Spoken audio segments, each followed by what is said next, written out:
താങ്കൾക്ക് പറഞ്ഞോണ്ടൊക്കെ എന്തുവാണ് ഈ പാർട്ടിക്കെതിരല്ലേ? താങ്കളെ പാർട്ടിയാക്കിയ പാർട്ടിക്കെതിരെ പറഞ്ഞ അല്ലേ? അല്ലേ?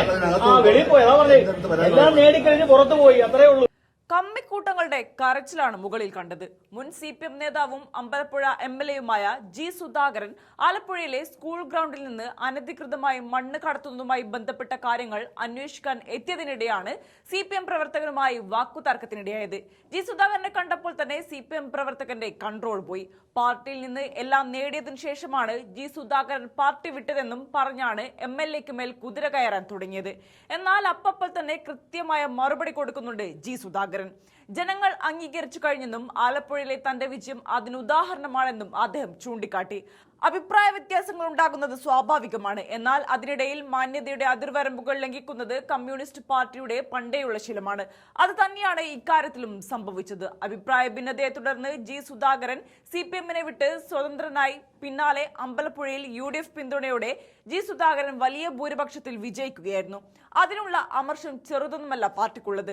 ആ ദേഷ്യം തന്നെയാണ് ഇന്ന് ആ സ്കൂളിൽ വെച്ച് CPM പ്രവർത്തകൻ കാണിച്ചതും. ആ വാക്കുതർക്കത്തിന്റെ വീഡിയോ ഒന്ന് കണ്ടു നോക്കാം. താങ്കൾക്ക് പറഞ്ഞോണ്ടൊക്കെ എന്തുവാണ് ഈ പാർട്ടിക്കെതിരല്ലേ? താങ്കളെ പാർട്ടിയാക്കിയ പാർട്ടിക്കെതിരെ പറഞ്ഞ അല്ലേ? അല്ലേ? ആ വെളിയിൽ പോയി. അതാ പറഞ്ഞേ, എല്ലാം നേടിക്കഴിഞ്ഞ് പുറത്തു പോയി. അത്രേ ഉള്ളൂ. അത്രേ ഉള്ളൂ. അത്രേ ഉള്ളൂ. എന്ത് നേടാനെന്നാ? ഒന്നും നേടിയിട്ടില്ല. ഒന്നും നേടിയിട്ടില്ല. ഒന്നുമല്ല, നേടി. നേടുവല്ലോ, പക്ഷെ നേടി. നേടി. അതാണ് ഞങ്ങൾ പറയുന്നത്. പാർട്ടിയിൽ നിന്ന് നേടി. ഇല്ലെന്ന് പറയണ്ട, പാർട്ടിയിൽ നിന്ന് നേടി. സ്ഥിരമൊന്നുമല്ല ഞങ്ങൾ പറയുന്ന. ഞങ്ങൾ ഈ ഒരു 1.5-2 വർഷം പോയി ഞങ്ങളൊന്നും പറയത്തില്ല. സാറേന്നല്ലേ വിളിച്ചിരുന്നത്? സാറേന്നാ വിളിപ്പിച്ചിരുന്നത്. വിളിച്ചതല്ല, വിളിപ്പിച്ചിരുന്നത് സാറേന്നാ. അതൊക്കെയായിരുന്നു. ഓരോ പാർട്ടിയിലും പ്രവർത്തിക്കുന്നതാണ് ജനങ്ങൾ പാർട്ടി അംഗീകരിക്കും. അംഗീകരിക്കും. ജനങ്ങൾ അംഗീകരിക്കും. ജനങ്ങൾ അംഗീകരിച്ചു. അതെ, അപ്പൊ അംഗീകരിച്ചു. അപ്പൊ ജനങ്ങൾ അപ്പൊ പാർട്ടി എല്ലാവർക്കും അംഗീകരിച്ചല്ലേ പറഞ്ഞു വരുന്നത്. അതെ അതെ, 29,000 പരാതികളുണ്ട്. കുഞ്ഞാലിക്കുട്ടി 1,80,000 അങ്ങനെ ഭൂരിപക്ഷത്തിൽ പറഞ്ഞോണ്ട് ഞാൻ പറഞ്ഞത്. ഇത്ര വോട്ട് ജയിച്ചു എന്ന് പറയുമ്പോ 1,80,000 വോട്ട് കുഞ്ഞാലിക്കുട്ടി ജയിച്ചു. അത് ആരും പറഞ്ഞിട്ടില്ല.